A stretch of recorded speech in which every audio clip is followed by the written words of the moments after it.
Nessa entrevista realizada na casa deles aqui em São Paulo, Alexandre e Ana contaram aspectos inéditos sobre a intimidade dos dois e surpreenderam o Renato e a Cris com revelações emocionantes.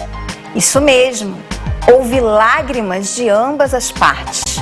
Mas vamos começar descobrindo o que a Cristiane e a Ana Hickman têm em comum. Estamos aqui com Alexandre e a Ana Hickman, na casa deles, que nos receberam muito bem, muito obrigado. Bem-vindos. E bem-vindos à Escola do Amor. É um prazer estar aqui e eu tenho uma coisa em comum com a Ana Hickman. Pois é, eu fiquei sabendo disso, eu fiquei tão feliz com essa coincidência, acho que eu era uma das poucas ultimamente. Muita gente não sabe, eu também casei aos 17. Quando você casou aos 17, foi difícil? Porque para mim foi super difícil, eu era muito insegura. Não tinha noção, assim, do que eu estava fazendo. Nosso casamento aconteceu tão rápido assim, também tão cedo, mas primeiro por necessidade, porque foi uma fase, nós estávamos há um ano já juntos, namorando, e eu tinha que preparar a documentação para morar na França e trabalhar em Paris como modelo. Chamava papia do Ju. Só que para conseguir tirar essa documentação, eu precisaria ou ser maior de idade, ou ser emancipada, ou casada. O mais fácil seria o casamento. Então, tanto meu pai quanto minha mãe concordaram, a gente deu uma forcinha e acabou antecipando o casamento. Foi tudo muito simples, foi só no civil, a gente também não tinha nada, não tinha nem casa para morar, morávamos com os pais dele. E até o pessoal brincava no começo, vai ser rápido, né? Vai durar algumas semanas e depois acaba. Pois é, tá até hoje. 16 Foi bom, anos. né? Tá sendo maravilhoso. Às vezes a gente tem uns... Como agora há pouco, né? A velha e boa falta de comunicação, né? Alexandre, você casou com uma adolescente, como é que foi pra você? Como é que foi pra mim? Também não era muito diferente, não. Que sentido? Não, acontece assim, quando nós nos casamos, a vida da Ana, a Ana tinha a vida inteira pela frente e eu alguma coisa da vida já tinha experimentado. E eu estava num momento de muita frustração profissional. E foram anos difíceis, porque foi justamente quando o país estava entrando no real. E estava havendo informatização do mercado financeiro, então aquela história dos operadores estavam sendo já meio eliminados das minhas operações, e eu estava literalmente desempregado. E eu encontrei a Ana numa fase que eu estava querendo procurar alguém, porque eu acreditava, né, que se eu casasse, né, que se eu, pelo menos eu tivesse uma situação estável emocional, eu poderia buscar a minha estabilidade, né? Que bonitinho. Nas outras áreas, né? Assim. Então, eu acho que porque, na verdade, você tem a responsabilidade de voltar para casa e olhar para sua esposa, ou sua noiva, ou sua namorada, né? Aquele famoso namoro firme, e falar, se eu voltar para casa derrotado de novo, vai ficar feio para mim. Óbvio, tem horas que não depende só de você. Tem horas que você pode se esforçar ao máximo, mas eu achava que, com a obrigação de ter que olhar para a Ana todos os dias, e ela, né, ainda adolescente no começo, dependendo da minha força como homem, eu talvez fosse buscar aquele algo a mais, porque eu não estava com força suficiente para buscar. Fosse aquele empurrão, já fiz, não encontrei, não, vai que você vai conseguir, empurra. Sei, foi mais ou menos por aí. Quer dizer, ela te deu essa motivação extra para você fazer a coisa acontecer. Mas a obrigação de fazer a coisa acontecer. Porque a vergonha de você voltar para casa derrotado para sua esposa é duro, né? Não é para qualquer um. Né? E também a estabilidade, né? Você estava querendo uma estabilidade em casa. Você não tinha tido até então. Agora você queria uma estabilidade. Alguém que você, mesmo com todos os problemas lá fora, você teria alguém que pudesse dar colinho, né? Ou que ele pudesse me dar colo, porque eu acho que quem mais precisou sempre de colo fui eu. A gente sempre viveu praticamente... Mas porque ele falou que você também estava dando colo para ele. Pois é, você sabe que desse jeito ele nunca tinha me contado, é a primeira vez que ele está falando. Não, mas é verdade. Isso é a mais pura verdade, né? É duro para um homem, numa sociedade capitalista, né, e onde as mulheres hoje disputam os cargos, né, já há algum tempo, de igual para igual com os homens, é muito duro para um homem estar em casa derrotado. É difícil. Ana, que tipo de força que ele lhe deu? Desde o começo, muita coisa. Primeiro me ensinou que a gente tem que ser forte para enfrentar a vida e os problemas. Quando a gente se conheceu, eu era muito jovem, mas já tinha passado aí por uma série de coisas. Eu sou filha mais velha, os meus pais são divorciados quando eu tinha 10 anos. Então, de uma certa forma, eu também em casa tive que ajudar a cuidar dos meus irmãos mais novos, a buscar o sustento da família muito cedo, aos 15 anos. Então, assim, podia ser jovem em uma parte, mas madura em outra. E quando a gente se juntou, quando a gente ficou junto, e eu ainda na ingenuidade de trabalhar com as pessoas e às vezes de enfrentar certas situações, o Ale me ajudou muito. E principalmente em acreditar em mim mesma. De seguir, não deixava baixar a cabeça. Muitas vezes quando eu chegava em casa, eu chorava, eu falava, não quero mais, eu não aguento mais esse mercado, eu não quero mais trabalhar com moda. Ele falou, não seja boba, você consegue enfrentar isso e você vai passar por cima e vai continuar. E realmente, se eu não tivesse ele do meu lado, eu já teria desistido de muitas coisas há muito tempo. Então, no casamento a gente sabe que normalmente a gente se atrai pelos opostos, né? Pelo que é oposto a nós. Isso é verdade. Eu queria saber as diferenças principais das personalidades de vocês, porque só de estar aqui em alguns momentos a gente já percebe que há diferenças, assim. Sim, são polos bem diferentes, mas que funcionam juntos. Eu acho que... Fala você, amor, o que você acha que a gente tem de tão diferente?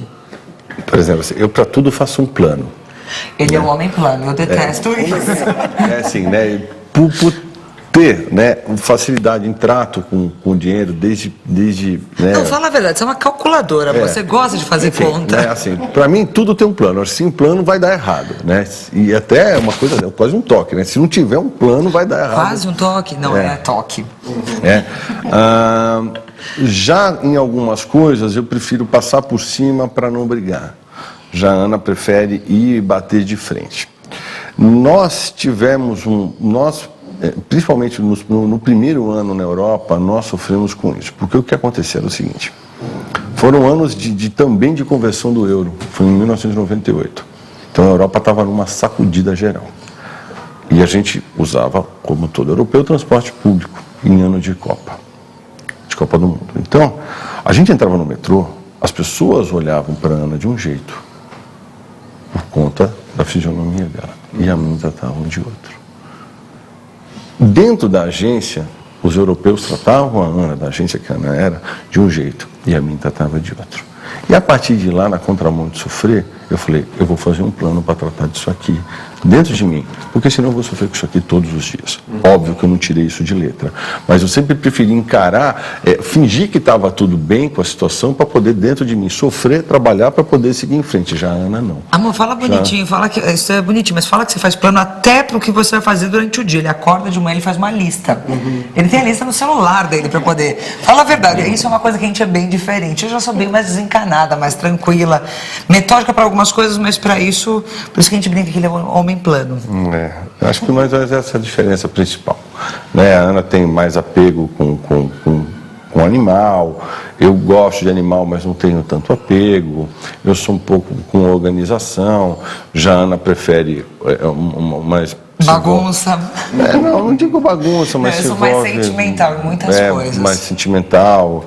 Então essas são alguns opostos nossos. Quer dizer, eu imagino que vocês devem passar muito tempo, assim, como normal, que é o natural de personalidades opostas, um querendo emprestar para o outro um pouquinho do que tem. Quer dizer, você tem que ser mais organizada, Ana. E sim, muito. Nossa, agora pareceu mexer. E você falando para ele, você tem que ser mais tranquilo. Calma, vai dar tudo certo. Acontece, isso é diário, mas eu acho que por isso que a gente consegue ter equilíbrio. Eu acho que se os dois fossem tão certinhos, querendo planejar o tempo todo as coisas, ou os dois muito melancólicos, muito sentimentais, não daria certo. Eu acho que uma hora ou outra, um acabaria sufocando e querendo sair fora dessa situação. Vocês trabalham juntos? Sim. Como é que é a separação do trabalho e do relacionamento? Nós já trabalhamos juntos. Ué, a gente não trabalha mais? Hoje, né, dado ao crescimento, então há pessoas que são diretamente subordinadas a Ana e uma ou outra pessoa que é subordinada a mim. Quando nós precisamos falar, olha, Ana, está na hora da gente crescer. E para crescer nós temos que trazer pessoas extremamente qualificadas à altura do que está pedindo a marca. Porque são situações distintas. Nós temos a marca Ana Hickman, nós temos a Ana Hickman, apresentadora da Rede Record. E nós temos a Ana Hickman, que é direito de imagem, e tem, né, as nossas outras empresas. Então, o último lugar que hoje eu me preocupo com a Ana é na Rede Record. Então, hoje nós temos guarda-chuvas embaixo de cada um. Ora, tem coisas que dependem sumariamente da decisão da Ana. E só ela pode decidir. Isso é uma coisa que nós pactuamos. Fácil não é você poder... aquela história de falar, você consegue separar? Não dá para separar. Mentira. Isso é um conto de fadas que inventaram, que eu particularmente não concordo com isso. A gente bem que tentou, diversas vezes. Mas é complicado, porque às vezes existem coisas... O dia da gente é muito corrido, então a gente tem às vezes o café da manhã para conversar sobre problemas, coisas do dia a dia, da empresa, enfim. E à noite, quando chega em casa, mesmo quando a gente se programa, vamos sair para jantar, mais cedo ou mais tarde vai brotar uma conversa que a gente não gostaria de ter naquele momento, mas é necessário. Às vezes ele tem uma opinião sobre o assunto, eu tenho outra, a gente acaba discutindo a respeito disso, mas a gente sabe que é por uma coisa maior, que a gente mesmo buscou por aquilo. Então, se um problema existe, ele tem que ser resolvido.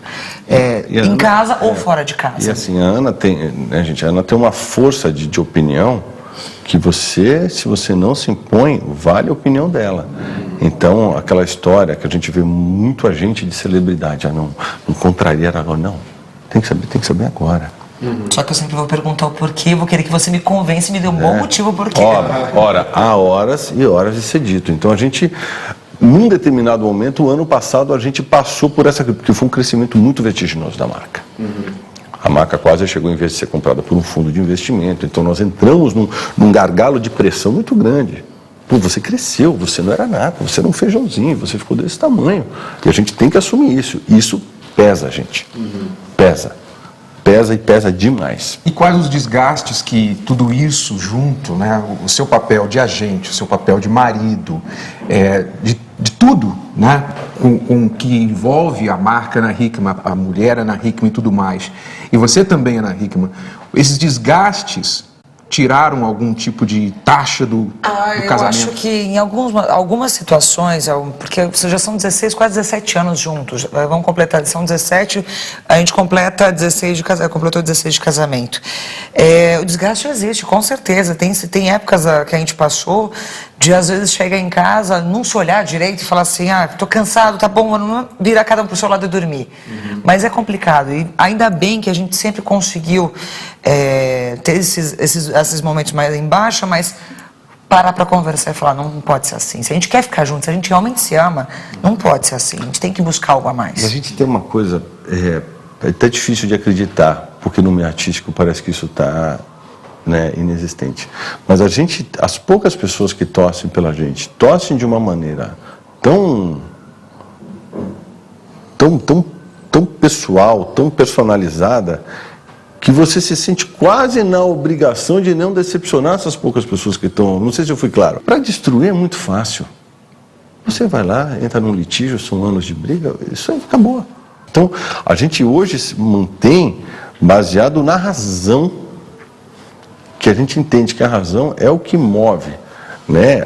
É para você partir daí para uma outra etapa, né? Quando você entende que você está no mérito de brigar, se chama-se a razão e se segue-se à frente, né? É isso que ajuda vocês na hora da crise, a usar a razão. Eu acho que as crises antigamente eram piores, eu acho, pela falta de maturidade, de experiência, tudo. E com o passar do tempo, a gente comenta às vezes um conto e falou, caramba, antigamente, por causa desse motivo, a gente já teria brigado muito mais.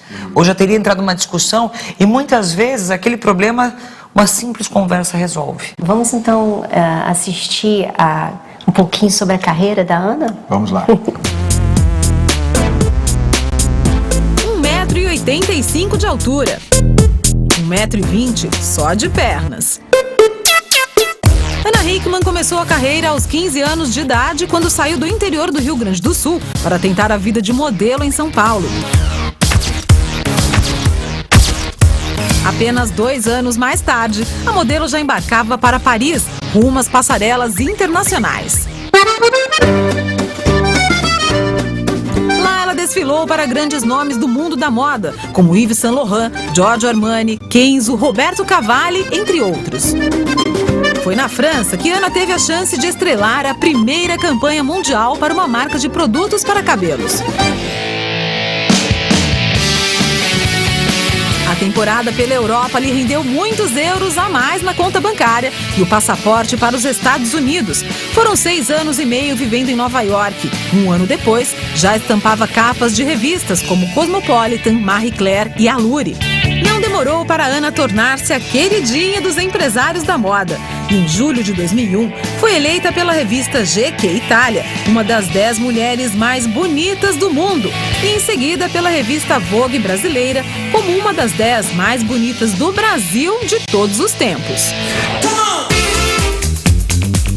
Em 2004, a loira aceitou um convite da Rede Record para apresentar uma coluna de moda no programa Tudo a Ver, comandado pelo jornalista Paulo Henrique Amorim. Aquele terninho clássico, que provavelmente a sua mãe tem no guarda-roupa, não usa ele não. Mais uma vez, ela mostrou a que veio, conquistou o espaço e, ao lado de Brito Júnior e Edu Guedes, estreou no programa Hoje em Dia. Bem-vindos ao Hoje em Dia. Algum tempo depois, passou a comandar o Tudo é Possível e hoje faz parte do trio do Programa da Tarde, ao lado de Brito Júnior e Ticiane Pinheiro. A marca Ana Hickman cresce 50% ao ano e movimenta milhões de reais com produtos licenciados. Pelo jeito, a loira com as pernas mais longas do mundo da moda é sucesso garantido por onde passa. A gente vê a carreira da Ana Hickman e o que as pessoas veem na televisão e sabem a seu respeito, pensam que vocês, ou você especialmente, vocês diria, têm uma vida perfeita. Tem a beleza, vocês têm a fama, o dinheiro e tudo que uma pessoa sonha. Mas, na realidade, vocês tiveram problemas também, né? E muitos. Eu acho que para você conseguir conquistar tudo que a gente tem hoje, primeiro que nada vem de graça. E começa por aí. As pessoas vêm hoje e falam assim, nossa, eles têm tudo. Mas não lembram das coisas que a gente teve que passar quando a gente se conheceu. Ele me ajudou a abrir minha primeira conta em banco. Eu não sabia nem como fazer esse processo todo. A gente construiu tudo junto e passou por muita situação complicada. Onde a gente tinha que dividir as tarefas de casa, a gente teve que dividir até mesmo um cobertor um pouco mais, morando em Paris, para poder se aquecer à noite. Teve situações que fizeram parte da nossa vida, que ali sim a gente enfrentou muitas dificuldades, mas que hoje fazem a gente ser as pessoas fortes, enfim, e amar aquilo que a gente tem. Quer dizer, não é a perfeição que aparenta, as pessoas têm que saber que, sendo um casal famoso ou não, rico ou não, todo casamento vai enfrentar dificuldades e os dois precisam se apoiar um no outro. Mas com certeza. Eu acho que nem em novela, nem em filme as coisas são perfeitas. Eu acho que só em romance mesmo que essas coisas, nos livros que funcionam. Mas que você vê até um certo ponto, né, da história, né? Você não sabe o que vem depois do final feliz, né? Exatamente. Depois eu gostei dessa. Depois do final feliz tem a continuidade da história. Alexandre, como que você lida com tendo uma mulher que é vista por homens e mulheres como uma das mais belas do mundo? Como que você tem ciúme disso? Você lida bem com isso já? Quando, no começo, que eu entendi que muitas pessoas, para me enfrentar, iriam partir para me humilhar, por conta de, como é que uma pessoa tão pobre pode ter uma mulher tão bela, principalmente na América. Eu passei a criar dentro de mim muita mágoa, aonde só com o sucesso da Ana é que essa mágoa se vencia. Então, eu ia em busca sempre de fazer o meu melhor, só que você parte com isolamento. Você teme estar com determinado tipo de pessoa para não sofrer esse tipo de humilhação, mas sempre, eventualmente, havia um gracejo. Como é que você é tão bela, casar com um cara? O que é que você fez para casar com uma mulher tão linda, um cara pobre que nem você? Hoje, o problema é um pouco diferente. Como é que se mantém tanto tempo esse casamento? Esse casamento é de fachada. Nós somos o Golias da vez, né? Não tem jeito. E vão apedrejar a gente. E só com muita sabedoria que a gente vai enfrentar. Não tem como. Porque parece, como você falou, que as pessoas ficam esperando o pior. É tudo o que elas querem. Às vezes, eu diria assim como existem pessoas boas no mundo que torcem por você, tem carinho, te dão um sorriso, te retribuem as coisas boas que você faz, também existem aquelas que estão esperando o contrário. E ficam, às vezes, até irritadas por saber que seu casamento vai bem, que a gente está passando uma fase maravilhosa agora. Infelizmente, existe isso. Eu, particularmente, sempre passei por cima, nunca eu liguei para isso, mas o Alê... É que eu sempre quis blindar a Ana desse tipo de desgosto, né? Porque a dor da humilhação, a dor da rejeição é uma coisa que você não esquece. Falar que você passa por cima é mentira. Eu, pelo menos, nunca consegui superar. Eu fui muito claro no depoimento que eu dei no programa da tarde, onde eu não quero que o meu filho venha ao mundo com a conta que a Ana ficou. Então tem o peso da performance, tem o peso comercial, o ônus de carregar uma beleza, que acredite, se manter linda por 16 anos não é para qualquer um. Eu tive fases que sofri mais com isso. Hoje eu acho que a idade vai trazendo um pouco mais de segurança, você vai tendo maturidade para enfrentar certas situações e também poder escolher o que você quer, o que você não quer.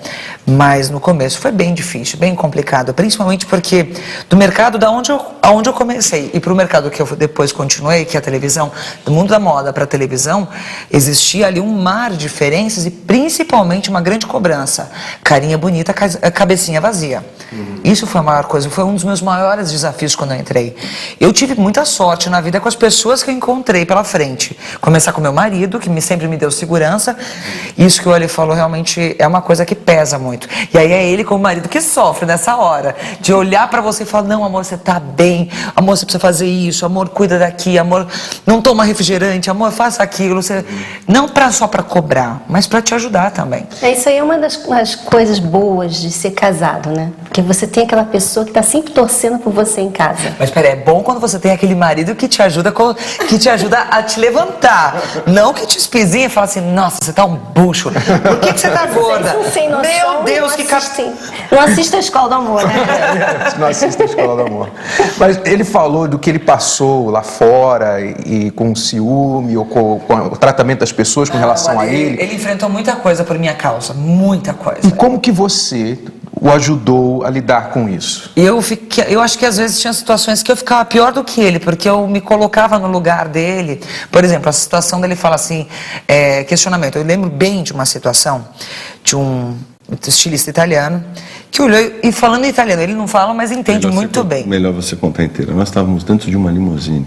Você não vai falar quem era, que não pega bem essa... Saindo de um evento, não tem importância. Ele chama Roberto Cavalli. E ele, o agente da Ana Hickman, era uma Suburban limusine. Ele olhou e falou em italiano, como é que você tão linda casa com um pobre tão que nem esse? A minha cara na hora, sabe quando você... Por Deus. Você que queria muito defender seu marido, mas você sabe que se você usasse as palavras erradas, aquilo que normalmente o seu temperamento fosse trazer para sua boca, ia estragar muita coisa, e ele olhava para mim e fazia sinal, fica calma. Porque minha vontade era outra. Eu tive que acalmá-la. Aquela foi uma humilhação muito emblemática para mim. A minha vingança foi que hoje, quem manda na marca dele é a mulher dele. Me deu um alívio tão grande que ele não manda nada, só o nome que é dele. Eu me senti tão aliviado. Porque assim, não precisa chegar a esse ponto, né? Quer dizer, sempre essa coisa ao redor de vocês, mas vocês conseguem fechar as brechas, você ajuda. Você sabe que uma coisa que algumas pessoas já muitas vezes nos perguntaram, por que vocês não saem para viajar, não tem mais amigos ao redor? Muitas vezes eu acho que as situações da vida fizeram com que a gente acabasse se blindando os dois juntos. Os dois sempre se bastaram. Então assim, se existia um problema, os dois se juntavam e resolviam o problema. Se os dois tinham que festejar, os dois estavam juntos e saíam para festejar. Se a gente estava junto para poder descansar, os dois estavam... Sabe assim, sempre foi tudo junto. Então quando um sofria, o outro estava lá para poder ajudar. Quando um estava feliz, o outro estava junto para poder comemorar. Então... Só que a gente brinca, né, que o Júnior vai ser um ursinho. Sabe por quê? Porque a gente é a verdadeira família urso.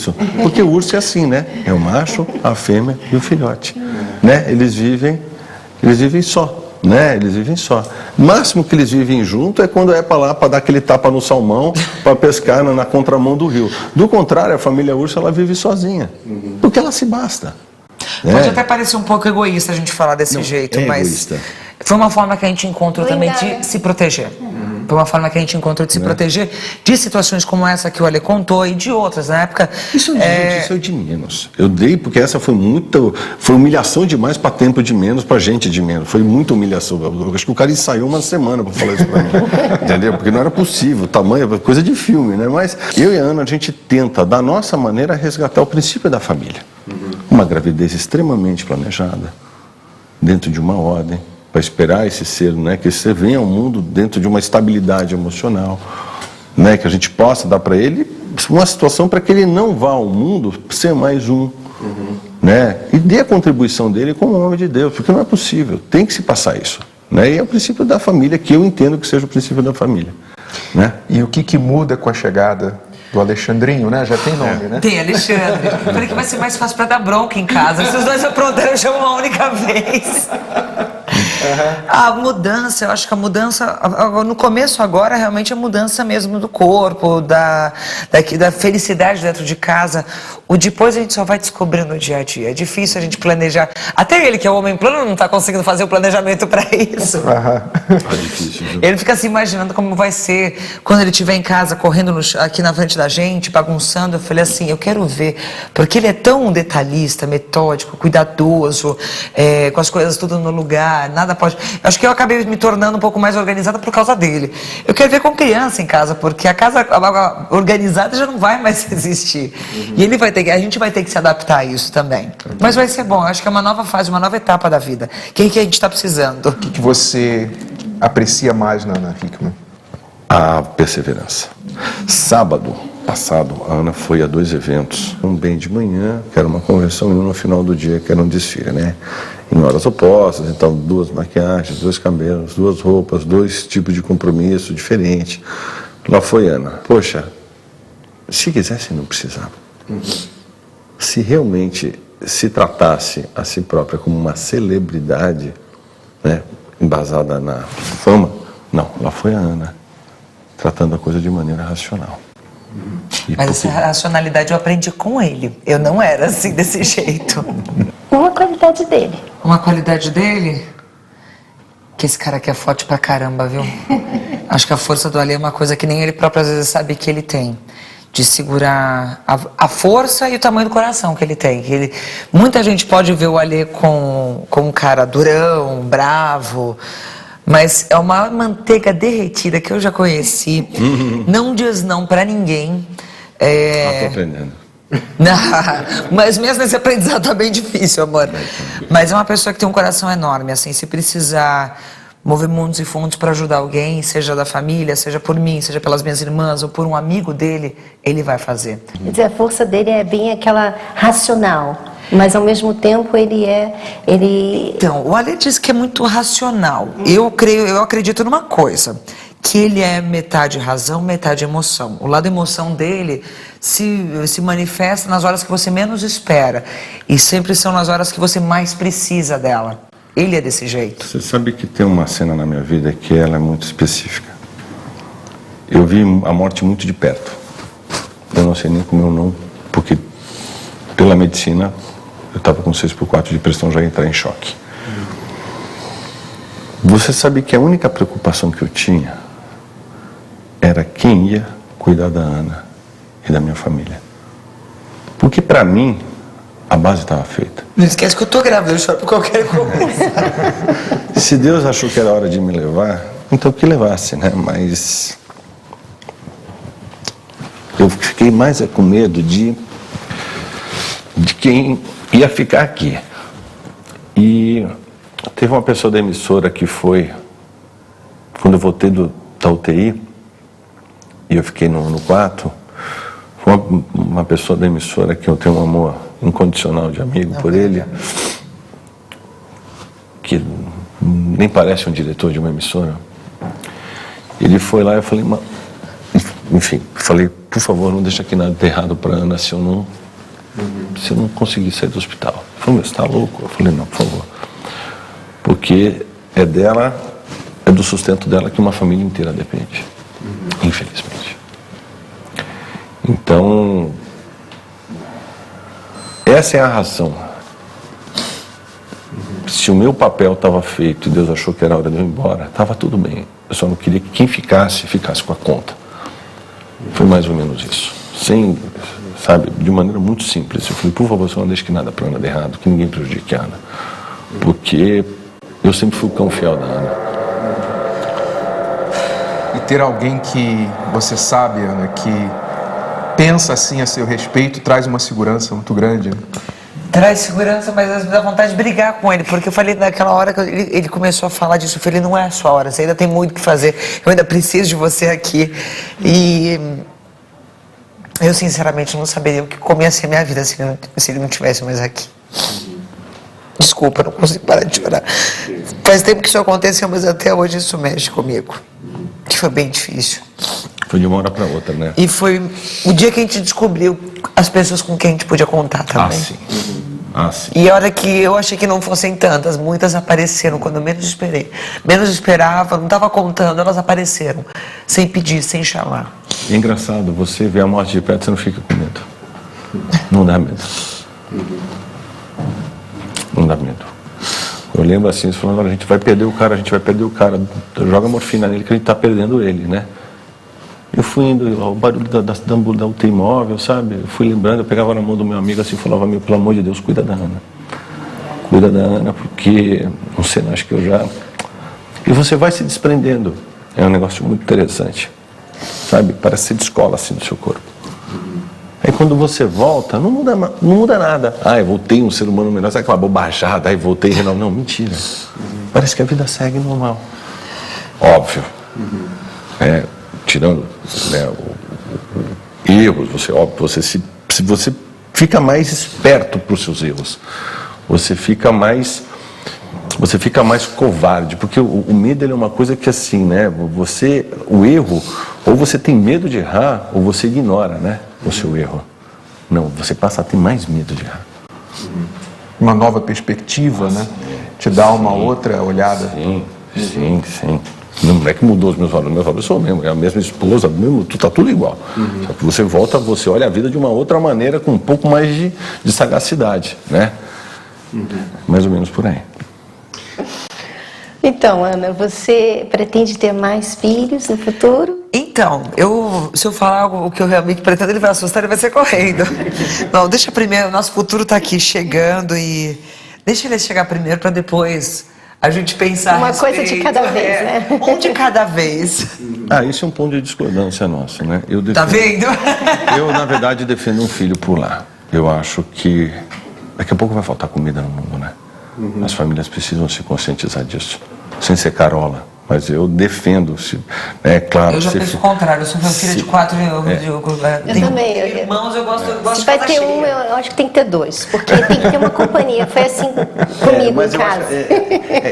Isso que é uma divergência, porque eu temo isso. Não sei como é que... Não esse papo que você pediu um irmão pra tua mãe também, quando você era menor, que ela me contou. Ana, sim, mas... mesmo porque eu perdi um irmão, né? Antes eu pedi um irmão para minha mãe porque eu perdi um irmão, né? Então era a dor da perda de um irmão, né? Então, mas enfim, sendo objetivo, eu por hora defendo ter um filho só. Né? Que bom que ele fala por hora. Por hora. Então significa que depois eu também, a outra coisa, eu não faço promessas de grande prazo. Por hora é um filho só. Eu acho que não vou precisar fazer muito charme, não. Do jeito que tá indo com esse primeiro aqui, eu já tô vendo que não vai ser tão difícil, tão complicado. É isso aí. A gente vê que no nosso trabalho da Escola do Amor, que a gente percebe mesmo no nosso casamento, que as pessoas sempre nos perguntam como é que faz para blindar o casamento, como é que faz para fortalecer o casamento. E a nossa resposta é sempre que o casamento fica melhor quando as pessoas dentro do casamento melhoram.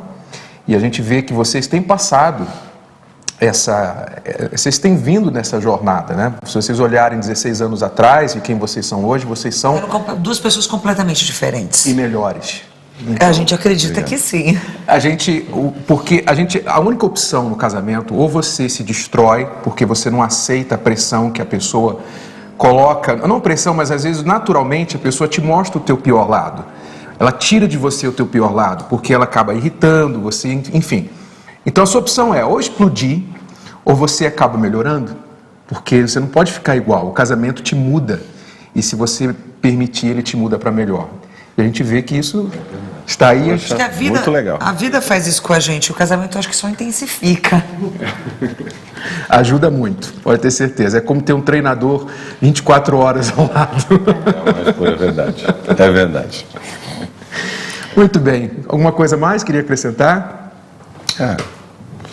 Foi muito bacana, né? Adorei, Poder contar foi de dois. ótimo. Muito bom. Muito belíssima experiência. Ok. Bom, fica gravado, a gente olha sempre, né? Alexandre e Ana Hickman, agradecemos muito a entrevista, nos receber aqui e tenho certeza que os alunos da Escola do Amor tiraram aí lições valiosas.